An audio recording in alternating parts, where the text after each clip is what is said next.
성경 말씀 봅시다. 사사기 1장 구약 성경 360페이지 여호수아 지나서 사사기입니다. 1장 1절부터 15절까지 교독합시다.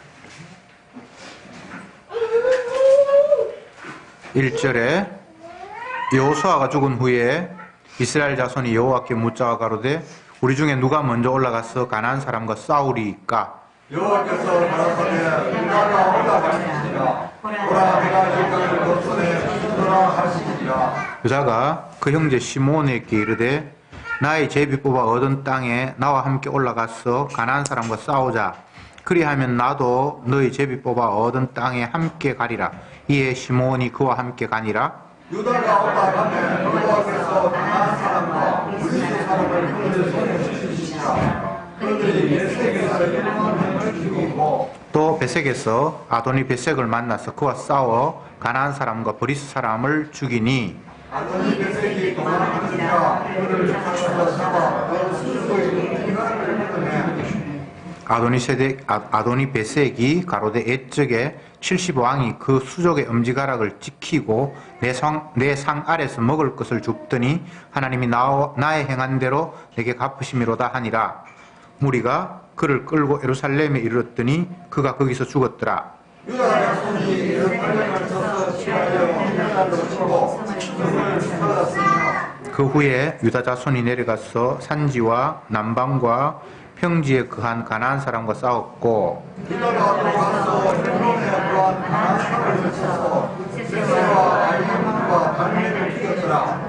헤브론의 본 이름은 기럇 아르바이었더라. 거기서 나아가서 드빌의 거민들을 쳤으니 드빌의 본 이름은 기럇 세벨이라. 갈렙이 말하기를 내가 세벨을 쳐서 조수를 취하는 자에게는 내가 이 사람을 죽여 하였더니 갈렙의 아우요 그나스의 아들인 온니엘이 그것을 취한 고로 갈렙이 그 딸 악사를 그에게 아내로 주었더라. 악사가 수가 하기에 너에게 상하여 자기 아내에게 아들을 구하고 자기의 손에 아들에게 무엇을 원하느냐. 가로되 내게 복을 주소서. 아버지께서 나를 남방으로 보내시니 샘물도 내게 주소서 하며 갈렙이 윗샘과 아랫샘을 그에게 주었더라.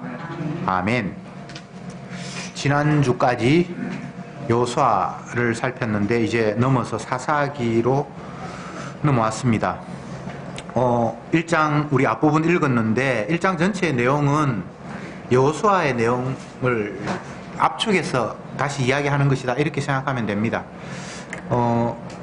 방금 읽은 내용은 이미 여호수아에 다 있는 내용이죠, 그죠?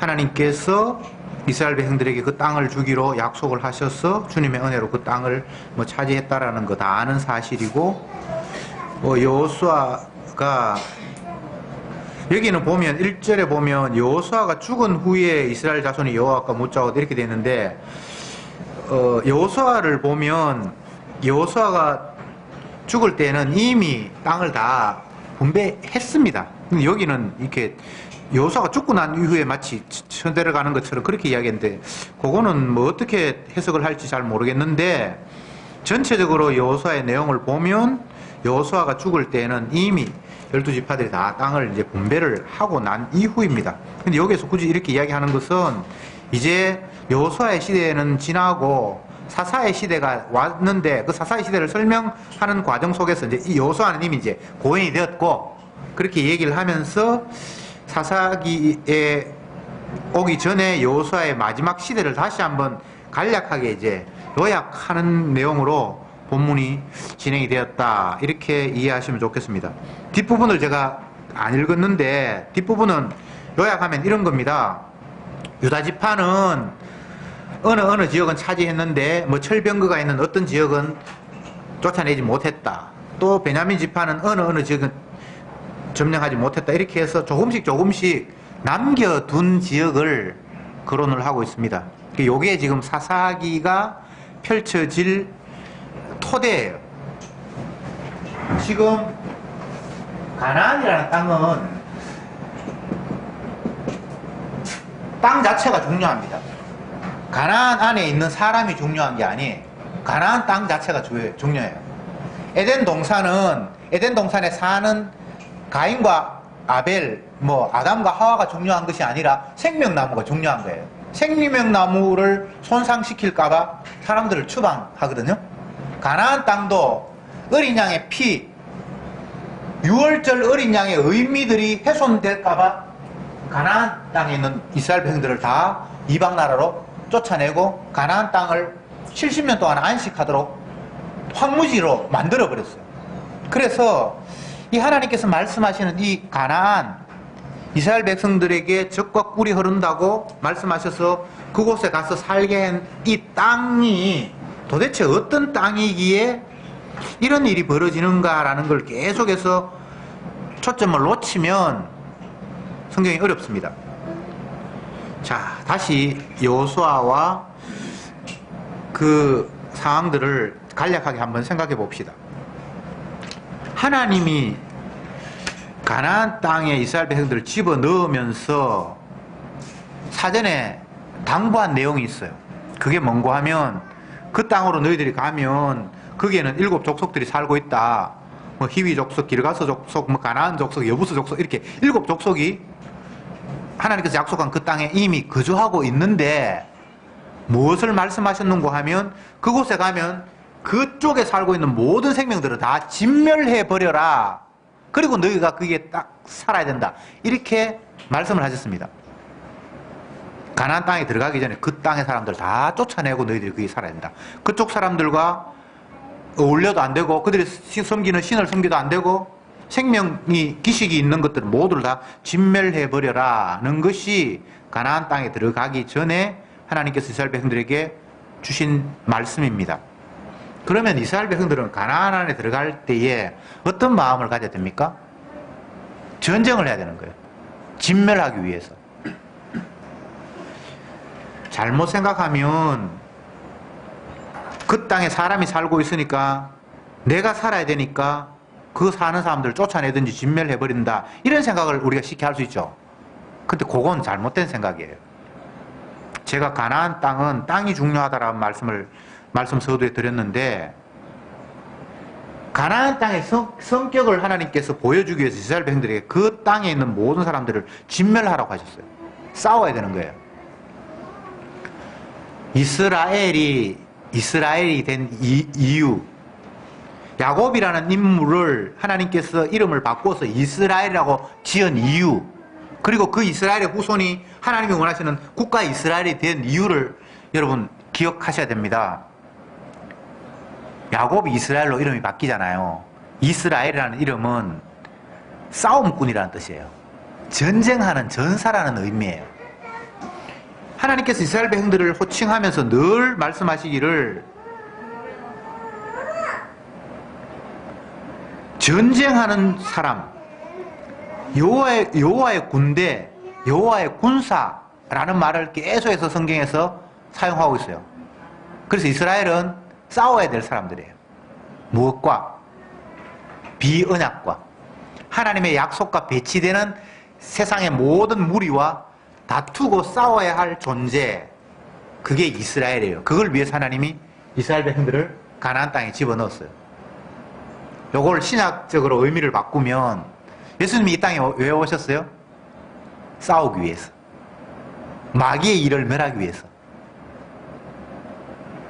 그 예수님이 이 땅에 오셔서 해야 할 일들을 구약에서 그림자로 한 나라를 불러서 어떤 지역에 파견하면서 너희들이 이 땅을 진멸해버려라 라고 말씀을 하셨단 말이죠. 이게 하나님께서 약속하신 내용이에요. 이 언약을 바탕에 깔지 않으면 하나님이 하시는 일을 이해 못해요. 하나님은 사랑이 많으신 하나님입니다. 인자하신 하나님이다. 그렇게 이야기를 또 시작해놓고 보면 가나안에 있는 사람들을 7 족속을 다 진멸해라는 말이 용납이 안 되는 거예요. 왜 그들 진멸해야 되죠? 그렇잖아요. 사랑의 하나님이면. 그러니까 그런 식으로 성경을 이해하면 안 된다고요. 다시 말씀드립니다. 하나님이 가나안 지역이라는 특정 지역을 딱 정하시면서 이스라엘 백성들에게 너희들이 저곳에 가서 살아야 된다 라고 말씀하시면서 그곳에 들어가면 거기에 이미 거주하고 있는 사람들이 있을 텐데 그들은 한 사람도 남기지 말고 다 진멸해버려라. 이렇게 말씀하셨단 말이죠. 그걸 우리가 어떻게 이해하느냐? 예수님 중심으로 이해할 수밖에 없죠. 세상은 다 예수님이 어떤 분인지를 보여줘야 되니까. 그래서 그 그림은 가나안은 세상의 대표라고 생각하세요. 이 땅 전체라고 생각하세요. 그런데 이스라엘 백성들이 가나안 땅으로 침략하는 것은 예수님께서 이 땅에 오는 거라고 생각하세요. 이스라엘 백성들의 가나안에 있는 모든 사람들을 싹 쓸어버리라고 말씀하신 것은 예수님이 이 땅에 오셔서 이 땅에 있는 모든 사단에 얽매여 있는 모든 사람들 다 쓸어버리는 그런 구도를 사전에 지금 주님이 힌트로 보여주고 있는 거예요. 그렇게 해석하지 않으면 성경 해석이 안 돼요. 이스라엘 백성들만 사람이냐? 가나안에도 사람이 있는데 혹시나 그들이 우상을 섬기고 그런 사람들은 죽이지만 갓난아기 어린아이 여자 그게 무슨 죄가 있는데 그들을 왜 다 진멸해? 하나님은 다 진멸하라고 그러거든요. 어른들만이 아니고. 그래서 성경은 계속해서 예수님을 보여주기 위한 관점에서 해석하지 않으면 도무지 이해가 되지 않아요. 다시 말씀드립니다. 주님은 이스라엘을 싸움꾼으로 불렀고 여호와의 전사입니다. 이스라엘 백성들은 사람 수를 헤아릴 때 오병이어의 기적을 일으킬 때 남자만 5,000명이었더라 이렇게 돼 있잖아요. 그때는 약간 시대가 많이 변해서 조금 계수하는 방법이 조금 달라지긴 했는데 구약으로 보면 이스라엘 백성들이 사람을 계수할 때는 20세 이상 전쟁에 나가 싸울 만한 사람만 딱 계수했어요. 20살 이상 남자 전쟁에 나가서 활동할 수 있는 인구만 사람 수로 계산을 한다고요. 그게 어떤 의미입니까? 이스라엘은 전쟁하는 사람이라는 차원이에요. 전쟁 못할 사람들은 사람 수에도 넣지 않았어요. 이스라엘 백성들 계수할 때 하나님께서 그렇게 말씀하셨어요. 어떤 의미라고요? 그들에게 너희는 나의 군사가 되어서 싸워야 돼 라는 걸 계속해서 각인시키는 거예요. 이스라엘이라는 이름을 왜 이스라엘로 지었다고요? 여호와의 싸움꾼이라고. 너희들은 여호와의 언약을 위해서 싸워야 될 사람이라고 이름을 그렇게 지어주셨단 말이죠. 그러면 이스라엘이 원래는 애국 땅에서 종살이하며 살았잖아요. 애국 땅에 살 때는 이스라엘이라는 이름 자체도 없었습니다. 아브라함의 후손들, 야곱의 자손들이에요. 그리고 히브리인들이라고 그렇게 했어요. 근데 이들을 끄집어내면서 이 가나안 땅으로 가라고 말씀하시면서 이스라엘이라는 이름을 정식으로 그들이 써요. 국가가 돼요. 이스라엘이 어떤 나라라고요? 여호와의 이름으로 싸워야 될 사람들. 가나안 땅에 젖과 꿀이 흐르니까 거기 가서 편안하게 살아가 아니고 너희들은 이제 싸워야 돼. 언약이 없는 이 세상에 언약이 무엇인가를 보여주면서 비언약적인 것들은 다 제거해야 돼. 이런 사명을 그들이 맡았단 말이죠. 참 희한한 민족이죠. 앞으로 예수님이 이스라엘처럼 이 땅에 오셔서 비언약적인 모든 요소들을 다 진멸할 것이라고 미리 예고편으로 보여주신 그림이 이 그림이에요. 자, 다시 하나님은 이스라엘 백성들에게 가나안 땅을 주시기로 약속을 하셨는데 살기 좋게 행복하게 이제는 종살이 하지 말고 너희가 주인이 되어서 살아라 이런 목적이 아닙니다. 그러면 왜? 너는 여호와 하나님의 용사가 되어서 하나님의 언약과 반대되는 비언약적인 요소들과 다투면서 싸워야 돼. 그 사명을 그들에게 주셔서 가나안 땅으로 들려보냅니다. 그런데 이 전쟁에는 원칙이 있어요. 어떤 원칙? 여호와께서 붙여주시는 거예요. 하나님께서 이방인을 이스라엘 손에 붙이면 이방인은 무조건 박살나요. 나중에 언약이 시행되지 않아서 사사기에 넘어오면 이방인의 손에 이스라엘을 붙여요. 그러면 이스라엘이 박살나는 거예요. 그게 지금 사사기의 이야기예요. 사사기에 들어가기 전에 지금 1장에서 여호수아의 그 토대되는 이야기들을 전반적으로 기록해 놓았다라고 제가 말씀을 드렸는데, 자, 다시 한번 좀 정리해 봅시다. 이스라엘 백성들이 가나안 땅에 들어가기 전에 첫 번째 원칙은 전쟁해야 된다. 그 땅에 있는 모든 사람들을 다 진멸해야 된다. 이 전쟁은 언약과 비언약의 전쟁입니다. 하나님의 약속이 없는 것과의 싸움이에요. 이게 첫 번째고, 두 번째는 전제의 원칙이 있는데 붙여주심. 하나님이 누구를 누구 손에 붙이느냐에 따라서 승패가 좌우되는 거예요. 여호수아가 이스라엘 백성들을 이끌고 맨 처음 여리고성을 정복할 그 당시에 여리고성은 어마어마하게 강한 성이었고 그 안에는 무기를 가지고 있는 장대한 사람들이 거주하고 있었어요. 이스라엘 백성들은 40년 동안 떠돌이 생활하면서 날마다 집시처럼 집도 적도 없이 떠돌아다녔어요. 아무것도 없어요. 무기도. 그런데 이미 정착하면서 무기를 가지고 있고 큰 성을 가지고 있는 그들을 점령한다? 이건 불가능한 거예요.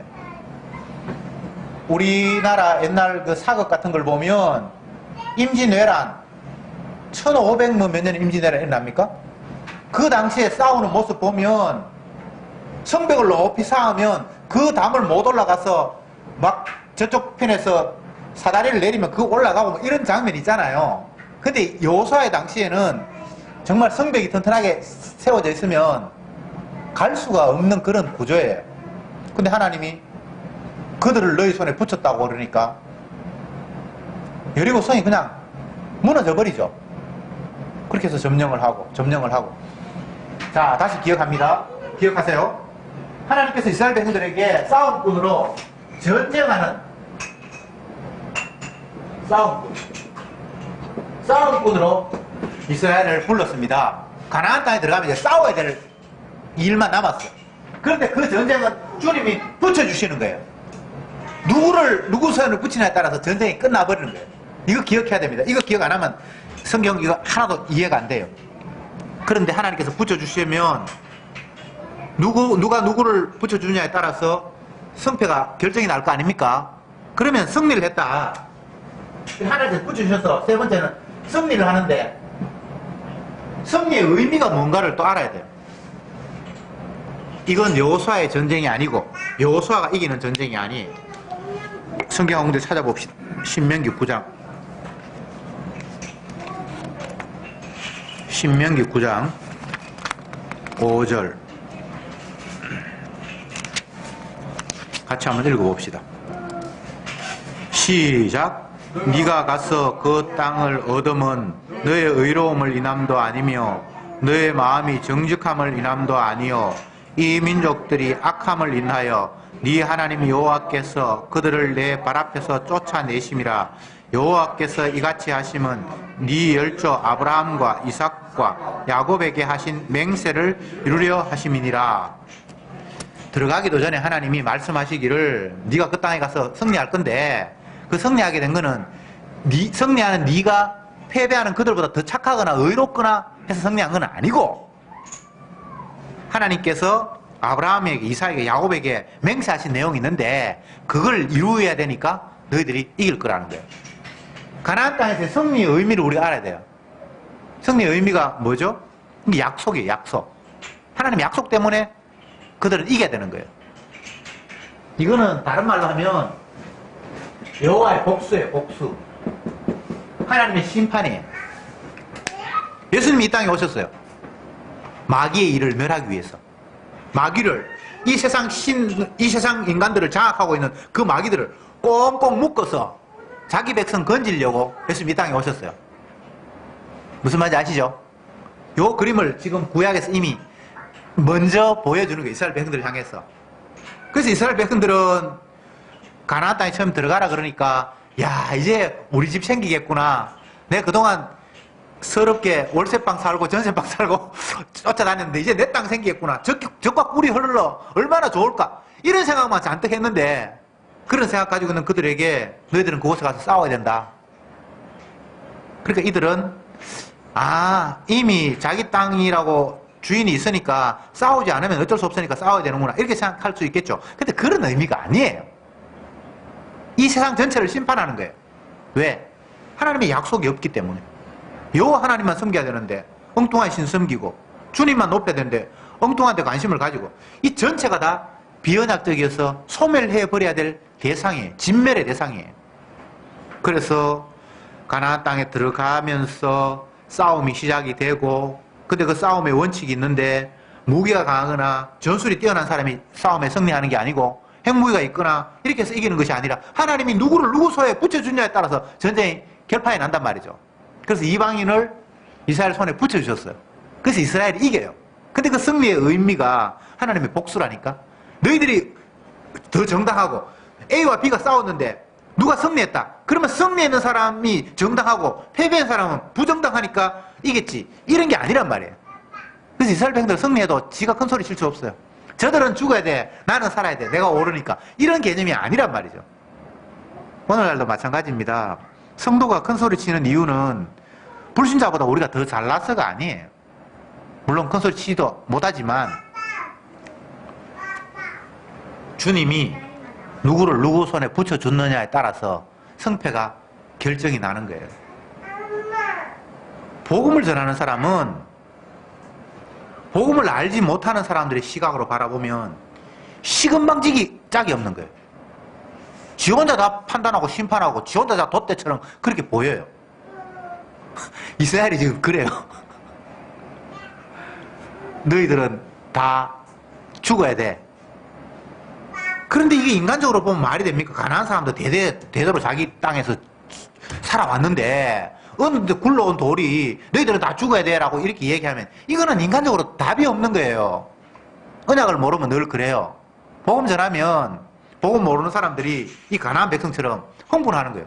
지가 뭔데 나를 지 마음대로 심판하고 저주하고 지옥 가야 그러고 지는 뭐 하늘을 복음을 안다 그러고 나는 모른다 그러고 이게 굉장히 불쾌한 거예요. 그럼 복음 전해보세요. 복음 받는 사람이 복음을 이해하지 못하는 사람들이 여러분의 태도를 들을 때 이 이스라엘 백성들이 가나안을 침략하는 것 이상으로 이게 진짜 말도 안 되는 행포를 이야기하고 있는 거예요. 지 딸은 잘 살고 있는데 왜 지옥 가요? 지는 얼마나 잘났다고 계속 죄인으로 몰아요? 너는 잘났나? 그런 마음이 생긴다니까. 그런 마음 안 생기겠어요? 내가 잘났다는 게 아니라 우리 전부 지옥 가야 된다고. 그래, 이게 복음이 깨달아지지 않으면 계속해서 복음을 아주 기분 나쁘게 인식할 수밖에 없어요. 성경을 펼치면 특히나 사도들, 선지자들이 입만 열면 듣는 대상들 향해서 싸가지 없는 인간들, 저주받을 인간들, 지옥 갈 새끼들, 독사의 새끼들아, 지렁이보다 더 못한 놈들아, 나귀는 그 주인을 알고 소는 임자를 아는데 계속해서 이렇게 입만 열면 독설을 퍼붓는 거예요. 그러면 듣는 사람이 복음을 깨닫지 못하면 그러면 니는 잘났나? 이렇게 나오는데 그 사람이 잘났어 그런 이야기를 하는 게 아니고 주님의 관점에서 그들을 향해서 복음을 전하니까 그런 상황이 만들어지는 거예요. 복음 전하는 사람이 잘난 게 아니에요. 똑같아요. 똑같이 멸망을 받는데 다만 주님의 입장에서 백성들을 심판하도록 그 입을 사용하시기 때문에 그런 구도가 형성이 되는 거예요. 오해하시면 안 됩니다. 제가 여러분보다 뭐 잘났다고 맨날 여러분들 죄인이라 그러고 여러분들 복음도 개코도 모른다. 예수 모르는 사람이라고 내가 계속해서 이야기했는데 이건 제 판단이 아니라 주님의 시각에서 바라봤을 때 이 땅의 모든 인간들은 그런 인간이라는 거예요. 말하는 저를 포함해서. 그러니까 복음을 알아들이는 사람은 아멘, 맞습니다. 내가 개코도 내가 알기는 뭘 알아요. 내가 무슨 믿음이 있어요. 이렇게 받아들여지는데 그렇지 않은 사람은 기분 나쁜 거예요. 그래, 니는 목사라고 복음 좀 아나? 나도 한 40년 신학생 했거든. 나도 신학책 좀 읽었거든. 이런 반발심이 생기는 거예요. 그건 주님이 죄인인 나에게 복음을 이야기한다고 생각하지 않고 뭐 이상한 인간이 자꾸 내한테 뭔가를 가르치려고 잘난 척한다고 이렇게 보여지기 시작을 하는 거예요. 그럼 그때부터는 설교고 뭐고 아무것도 안 들리는 거예요. 여호수아가 잘난 사람입니까? 아니에요. 모세의 시종이에요. 시종. 몸종. 근데 졸지에 모세가 죽고 난 이후에 이스라엘 백성들을 이끌고 가나안 땅으로 들어가는 중책을 맡아버렸어요. 이스라엘 백성들 가운데 레위지파가 멋있는 제사장복 입고, 제사장복은 평민들이 보기에는 멋이 있어요. 옷에 막 보석이 달려있고 휘황찬란하거든요.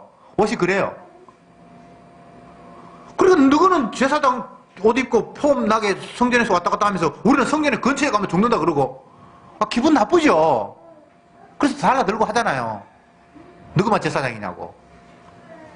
그런 관점으로 보면 하나님이 하시는 일이 너무 불쾌하고 누구를 차별하는 것 같고 누구를 무시하는 것 같은 그런 느낌이 들어요. 그런 은혜의 관점에서 보면 그들이 다 역할을 맡은 거예요. 너는 요 역할, 너는 요 역할. 남자가 좋습니까? 여자가 좋습니까? 아내가 좋습니까? 남편이 좋습니까? 좋은 게 아니고 역할을 맡은 거예요. 지금 이스라엘은 역할을 맡았습니다. 그걸 갖다가 기능적 선택이다 이렇게 이야기해요. 구원을 위한 선택이 이스라엘을 구약이 택한 것이 아니고 어떤 역할을 위해서 그들을 불렀어요. 그걸 기능적 선택이라 그래요. 천국 가기 위해서 선택한 게 이스라엘이 아닙니다. 그 이스라엘의 의미, 나중에 신약에 넘어와서 참 하나님의 피로 세운 백성 이스라엘은 선택을 위한 이스라엘일지 모르지만 구약의 국가 이스라엘은 선택을 구원시키기 위해서 선택한 이스라엘이 아닙니다. 어떤 역할을 맡기기 위해서 선택됐어요. 그걸 기능적 선택이라고 그래요. 어떤 역할을 위해서 그들이 선택받은 겁니다. 조교로, 남자들 군대 가면 알죠? 한 사람 딱 불러서 시범 시키는 거예요. 자, 지금 가나안 땅을 두고 전쟁을 해야 된다. 근데 전쟁의 원칙은 하나님께서 붙여주시는 대로 승패가 좌우된다. 그리고 승리는 여호와 하나님의 복수다. 네가 잘나서 이긴 게 아니고 졌는 사람이 제가 못나서 지고 그런 게 아니고 하나님의 복수라는 거예요. 하나님의 복수. 잘난 척하면 안 되겠죠, 그죠? 우리가 이겼다 이런 잘난 척하면 결코 안 되는 거죠. 그래서 이 모습 속에서 여호와 하나님의 분노, 세상을 향한 하나님의 심판, 복수, 사탄의 일을 멸하고 하나님께서 그 무리 가운데 잡혀있는 당신의 백성을 건지려고 하는 하나님의 구원 계획이 이 이야기 속에 오롯이 담겨 있습니다. 그런데 오늘 본문에 재미있는 것은 뒷부분에 안 읽었습니다만 각 지파마다 다 못 쫓아내고 남겨둔 사람이 있는 거예요. 한번 봅시다. 19절 읽어봅시다. 사사기 1장 19절. 여호와께서 유다와 함께 하신 고로 그가 산지 거민을 쫓아내었으나 골짜기의 거민들은 철병거가 있으므로 그들을 쫓아내지 못하였으며, 그 다음 21절에 베냐민 자손은 예루살렘에 거한 여부수 사람을 쫓아내지 못하였으므로, 계속해서 이런 이야기가 중간중간 계속 나옵니다. 12등분을 해서 땅을 점령을 했는데 그 가운데 구석구석 까다롭고 별난 놈들, 못된 놈들, 아주 강한 놈들은 너무 껄끄러워. 그래서 대세는 이미 기울었으니까 그래 너희들은 막 그냥 한쪽 구석에서 살아라. 그러면서 나중에는 뭐 허드렛 일 시키고 노예로 삼고 종으로 삼고 이렇게 해서 그들을 남겨두었다는 것이 1장의 내용이에요. 자, 가나안 땅의 성격은 주님께서 전쟁하게 하시고 붙여주시는 대로 승리를 하는데 그 승리의 의미는 여호와 하나님 복수다. 이렇게 했는데 전쟁에서 다 진멸해야 되는데 결과적으로는 남아있다. 진멸의 대상이 남아있다는 거예요. 1장에서. 여기에서 사사기가 이제 펼쳐지는 바탕이 되는 거예요. 다 진멸해야 되는데 진멸 못했어. 이유가 여러 가지가 있어요.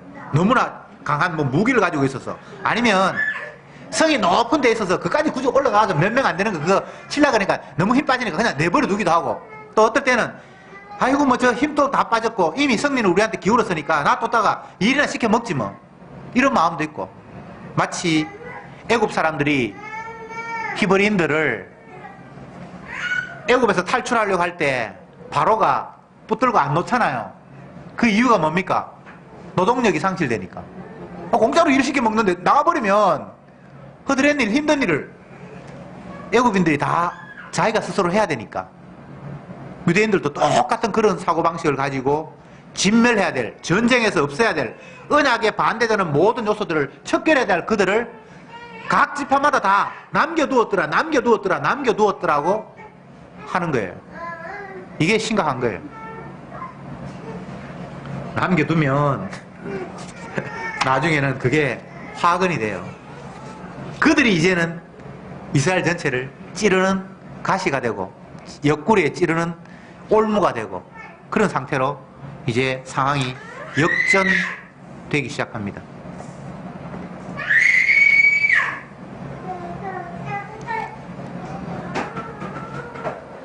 하나님은 이스라엘 백성들을 통해서 많은 것들을 보여주시는데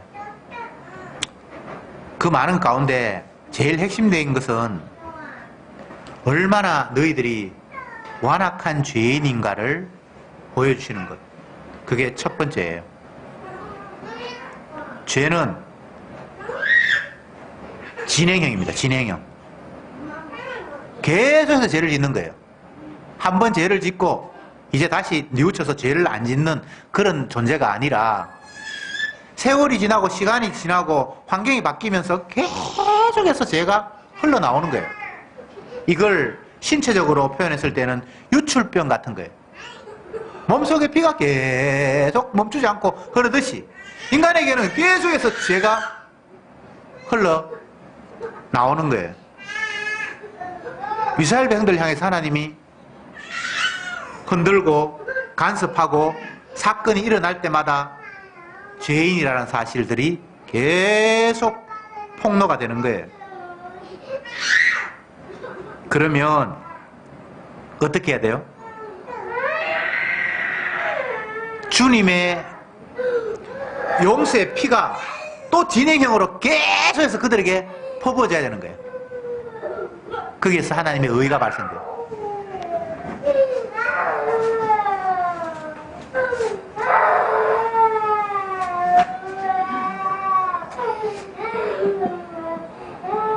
죄의 발생. 진행형입니다. 영어로 이야기하면 ing. 계속해서 뭐가 되고 있다는 거예요. 그 다음에 의의 발생. 이것도 진행형입니다. 죄가 계속해서 발생되는데 의가 계속해서 퍼부어져요. 그래서 하나님의 의가 만들어지는 거예요. 이게 하나님이 하시는 일이에요. 이 성경에 그 이야기를 하고 있어요. 오전에 제자들에게 주님께서 사람들이 나를 누구라 하더냐, 너희는 나를 누구라 하느냐, 이렇게 묻는 것이 죄를 계속해서 지적해내는 거예요. 자기 딴하는 예수님은 그리스도잖아요. 정답을 이야기했는데 그게 정답이 아니라는 거예요. 말로 앵무새처럼 얘기를 했는데도 불구하고 그리스도를 모른다는 거예요. 계속해서 주님이 하시는 일은 보리떡 먹여놓고 떡을 먹고 사는 거 아니거든. 이거 열심히 먹어도 너희들 죽거든. 그래서 12방울이 광주를 새롭게 주님이 만들어내듯이 계속해서 압박을 하는 거예요. 죄가 유출되도록, 죄가 발생되도록. 그러면서 주님은 자기 의가 그 죄가 발생되는 것과 함께 똑같이 자기 의가 그들의 죄를 뒤집어 씌우는 방식으로 자기 백성을 사하는 그런 구조가 주님의 구원이에요. 그래서 여기에는 내가 무엇을 할 일이 없어요. 지가 죽었다 깨어나도 자기 죄 문제를 해결하지 못하잖아요. 에레미야에 나온 것처럼 표범이 그 몸의 반점을, 구스인이 그 피부를 어떻게 할 수 있느냐? 할 수 있다면 악에 익숙한 너희도 선을 행할 수 있으리라. 안 되는 거잖아요. 사람이 자기의 죄를 어떻게 할 수 없잖아요. 우리가 할 수 있는 것은 죄의 진행이요. 죄 유출하는 거 말고는 우리가 할 수 있는 게 아무것도 없어요. 그건 성령이 오면 깨닫죠. 다윗처럼. 모친이 제중의 선생님께서 내한테는 죄밖에 안 나옵니다. 그걸 깨닫는 거예요.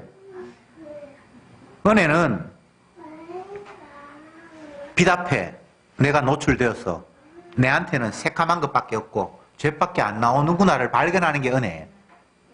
이렇게 발견되었을 때 의가 또 찾아오는 걸 발견해요. 아, 이런 죄인을 위해서 주님이 끝없이 보혈의 피로 나를 덮는구나라는 것이 깨달아져요. 그러니까 거기에서 나는 죄인입니다. 나를 떠나소서 하면서도 기쁨이 그게 넘치는 거예요. 화로다 나의 망하게 되었도록 하면서 그게 기쁨이 넘치는 거예요. 내 꼬라지는 망할 수밖에 없는데 의의 피가 나를 덮으니까.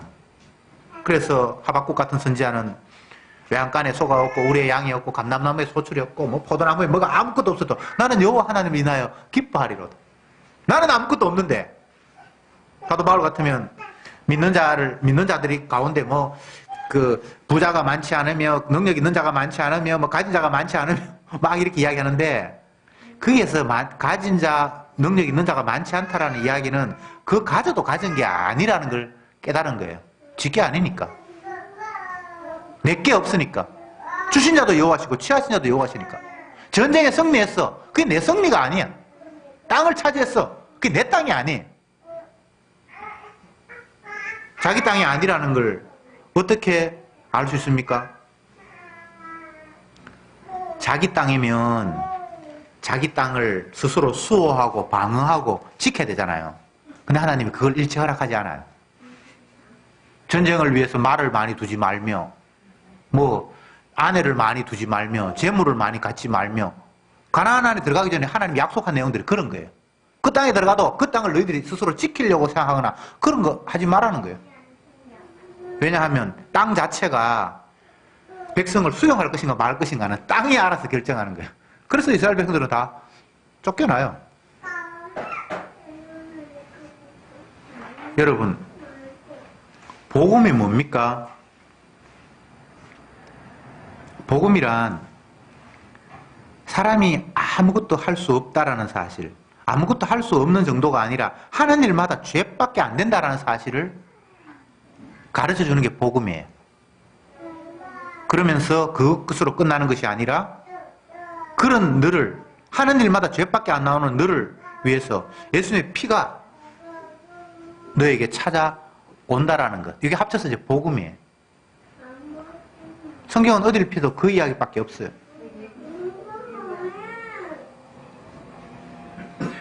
맨 처음 아담이 만든 인간 아담이 하나님이 따먹지 말라고 하는 선악과를 따먹음으로 말미암아 이게 금방지게 하나님의 만들어 놓은 걸 지가 훼손해.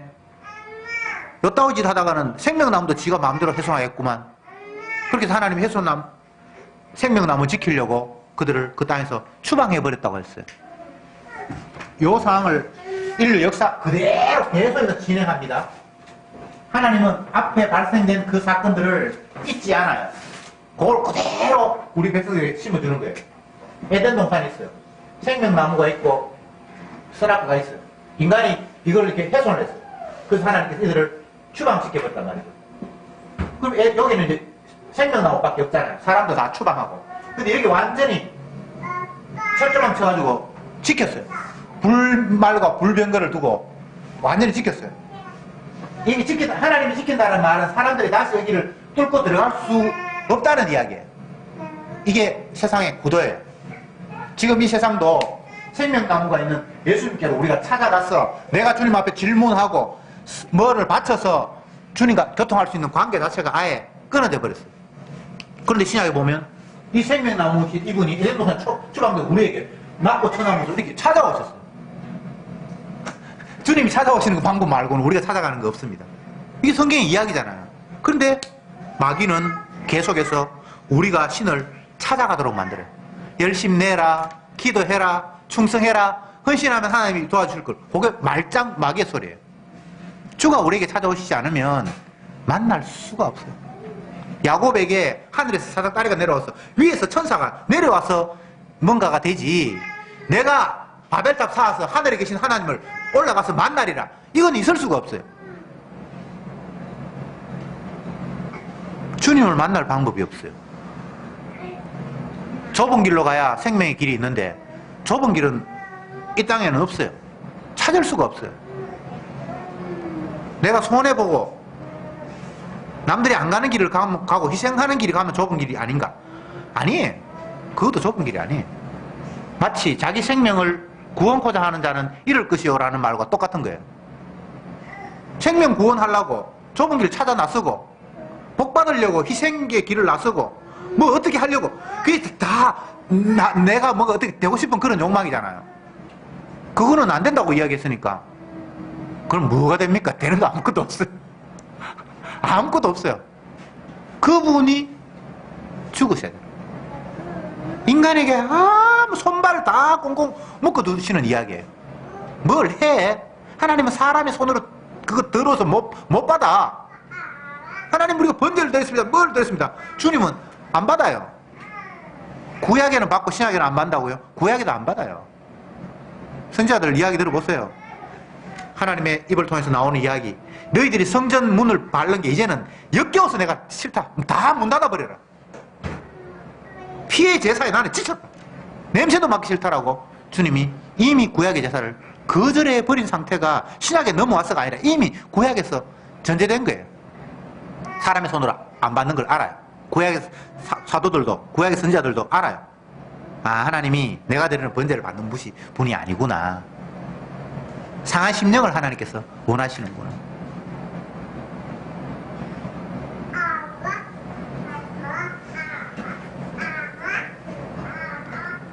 제가 읽은 책 제목이 갑자기 생각이 나는데, 구걸신은 모든 것을 다 알고 있다, 이런 책 제목이 있어요.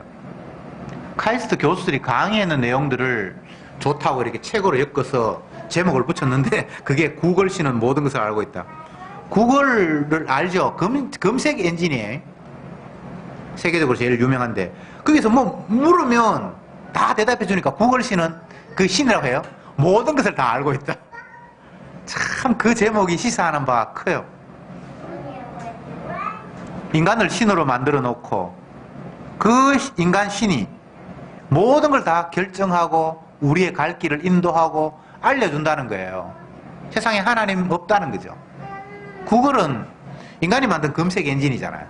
로봇은 인간이 만들었잖아요. 인공지능은 인간이 만들었잖아요.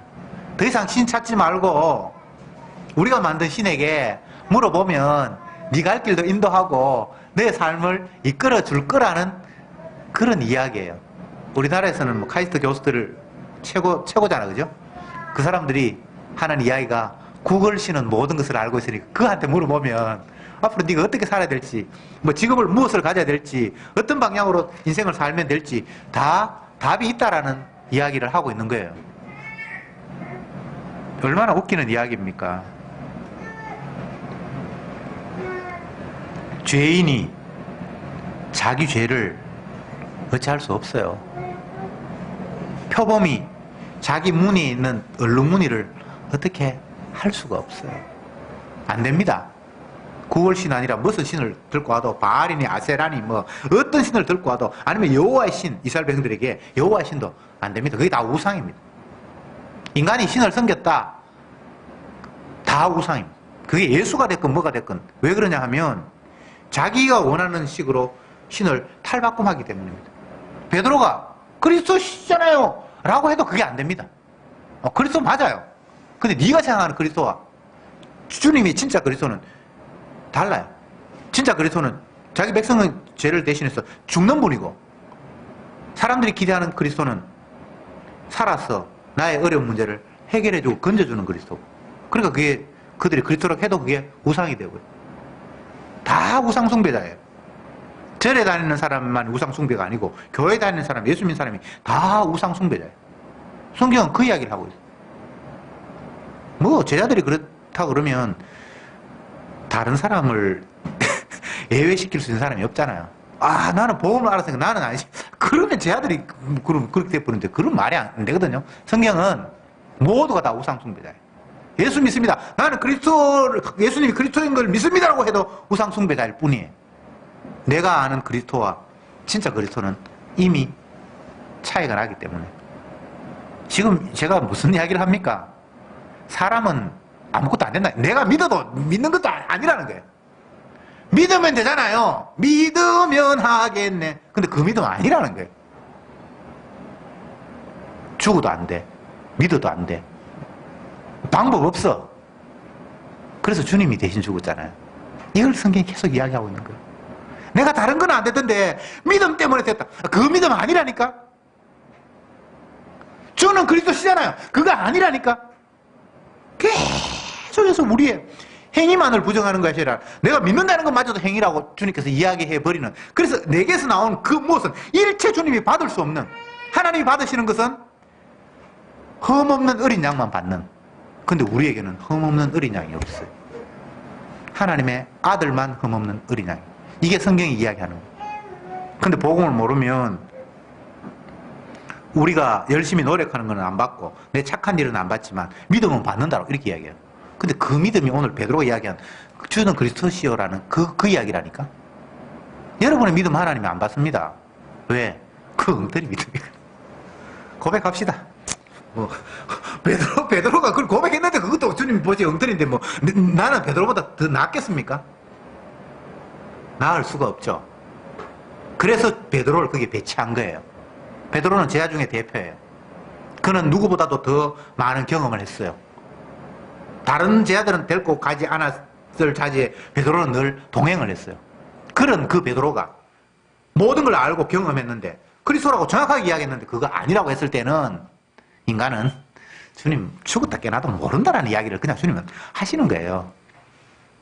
그러면 뭐 모르면 되잖아요. 안다 그러면 거짓말이니까. 주님 나 믿음 없습니다. 내가 아는 믿음은 또 내가 내 나름대로 탈바꿈해서 그렇지 싶어서 내가 좋은 식으로 예수님을 그냥 편집하고 만드는 것 뿐입니다라는 이야기를 할 수밖에 없는 상황이 오늘 복음이 우리에게 들려주는 이야기예요. 말씀에 순종한다고요? 말씀에 순종할 수 없어요. 이스라엘 백성들에게 하나님의 능력을 행하고 베드로 제자들에게 귀신 쫓아내는 능력을 행하고 막 백날 그렇게 해도 결국 돌아오면 다시 먹을 거 걱정하고 인간의 관점으로 모든 걸 바라보게 되고 그런 거 말고는 다른 게 나올 수가 없어요. 그래서 오늘 이 이스라엘 백성들이 하나님께서 전쟁의 용사로 그들에게 붙여주셔서 그 강적들을 다 이기게 하셨음에도 불구하고 부분적으로 주님의 말씀을 다 온전히 순종하지 못하고 남겨두는 상황을 여기서 고발하고 있는 거예요. 죄의 진행형. 은혜가 임했고 주님의 은혜로 그 땅을 차지했음에도 불구하고 여전히 그 가운데서 너의 죄성이 계속해서 피어나는 그 상황을 주님이 그 땅에 다 남은 자들이 있었더라 라고 고발해주고 있는 거예요. 그럼 어떡합니까? 우리는 그거 말고는 할 방법이 없어요. 제자들에게 귀신 쫓아내고 병 고치는 능력을 주셔서 귀신을 쫓아내고 주여 주의 이름으로 귀신이 도망갑디다 막 너무나 신났는데 결국은 돌아오면 또 이 남은 자가 있듯이 남겨둔 자가 있듯이 자기의 죄악된 찌끄러기가 그냥 또 나올 수밖에 없는 우리들. 그래서 주님은 우리들에게 기대하지 않습니다. 여러분들도 여러분한테 기대하지 마세요. 이제 앞으로 좀 잘 믿어봐야지. 그런 기대하지 마세요. 절대 그런 일이 없습니다. 그냥 순간순간 주님께서 우리에게 덮쳐오셨을 때 내 죄악된 모습이 주님 앞에 노출될 뿐이에요. 나 이거는 맞다고 생각했는데 이 속에도 또 내 죄악이 이렇게 또아리를 틀고 있었구나라는 죄의 진행형을 발견하는 것 말고는 성도가 할 수 있는 것은 아무것도 없습니다. 더 중요한 것은 주님이 우리에게 기대하지도 않습니다. 너희들은 생각하는 것이 어리석다 악함이라. 그래서 내가 너희들을 기대하지 않는다. 대신 정결한 짐승의 희생을 내가 보고 너희를 상대하겠다. 그게 주님의 말씀이니까. 주님이 우리에게 더 이상 기대하지 않는데 왜 여러분들 자꾸 뭔가를 더 나은 내일이 있을 거라고 스스로에게 내일이면 나아지겠지라고 왜 기대합니까? 주님은 기대하지 않는데. 주님은 우리 기대하지 않아요. 정결한 짐승 옆에서 우리를 대신해서 피 흘리신 대속의 피를 흘리신 그분을 주목하고 우리를 대하시는 거예요. 이게 성경 이야기예요. 이거 처음 듣는 이야기입니까? 아니죠. 근데 듣는다고 깨달아지는 게 아니에요. 은혜가 덮쳐와야 돼요. 죄의 현재 진행형과 함께 의의 현재 진행형. 계속해서 보혈의 피가. 그래서 사도 바울은 나는 예수 그리스도와 그의 십자가에 못 박힌 것 외에는 너희들이 아무것도 알지 모르기를 원한다. 다른 거 뭐 할례가 어떻고 뭐 11조가 어떻고 그런 소리 하지 말고 십자가만 너희들 눈에 밝히 보이면 끝난다는 거예요. 십자가 앞에서 우리는 죄인일 수밖에 없고 죄 용서한다고 그러는데 나 죄 없습니다. 그건 미친놈이죠. 그게 저주받은 사람 아닙니까? 용서하시려고 피를 가지고 오셨는데 나 죄 없어요. 다른 데 가보세요. 이게 저주받은 사람 아닙니까? 그 피 앞에서 주님, 내가 흘려야 될 피를 주님이 흘리셨네요 라고 그냥 받아들이는 것, 그게 성도예요. 그게 우리가 할 수 있는 것의 전부예요. 물론 믿음이 와야 되지만. 그래서 오늘 이 본문을 보면서 나는 죽었다 깨나도 주님이 원하시는 삶을 살 수 없는 죄인이구나. 주님이 은혜를 안 주셔서 그런 게 아니고 은혜를 주셨음에도 불구하고 그 땅을 다 점령하지 못하는구나. 그 이유는 뭐 여러 가지가 있죠.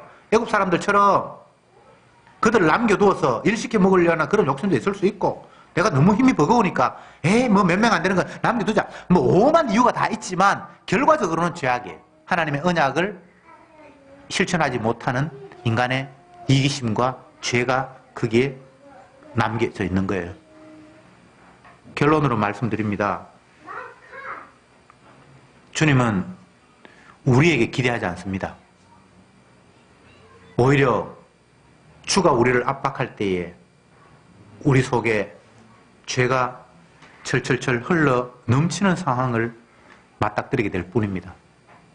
그럴 때 그 내 죄의 모습 속에 대신해서 피를 흘려서 그 피로 우리를 가려주시는 주님의 사랑이 거기에 반드시 동반하게 되어 있습니다. 그래서 주님은 그 상황 속에서 의롭다라고 말씀하시는 그 은혜, 날마다 우리는 그 은혜 안에 있어야만 그게 유일한 주님의 기쁨이 될 뿐입니다. 내가 그 관계성을 떠나서 하나님 앞에 기쁨을 드릴 수 있는 재주가 없습니다. 왜냐하면 무엇을 해도 그게 죄가 되니까. 그러니까 내 죄 속에 용서하시는 주님이 덮쳐오는 그 상황 속에 있을 때만 하나님의 영광을 받습니다. 기도합시다. 주님, 감사합니다. 이스라엘 백성들을 부르시고 그들을 통해서 보여주시고자 하는 주님의 뜻, 약속, 그것은 다른 것이 아니라 이 땅에 너희들은 비언약과 싸워야 할 전사라는 사실을 알려주시고 그 비언약적인 요소를 다 진멸하라고 말씀하셨지만 저들은 능력도 받았지만 다 진멸하지 못하고 타협하고 어울리면서 살아가는 또 다른 죄인의 모습을 노출할 수밖에 없습니다. 이런 죄인, 영원한 죄인을 위해서 주님은 대속의 피를 흘리셨습니다. 그 피가 우리를 덮을 때만이 주님의 의가 탄생한다는 사실을 다시 한번 더 이상 내 자신이 어떤 행동을 똑바로 하겠다라는 그런 어줍지 않은 생각이 아니라 내 모습 속에 죄를 발견하고 이 죄를 위해서 대신 저주받으신 주님을 바라보면서 주님의 은혜만 찬송하는 저들이 되게 하옵소서. 예수님의 이름으로 기도드립니다. 아멘. 마치겠습니다.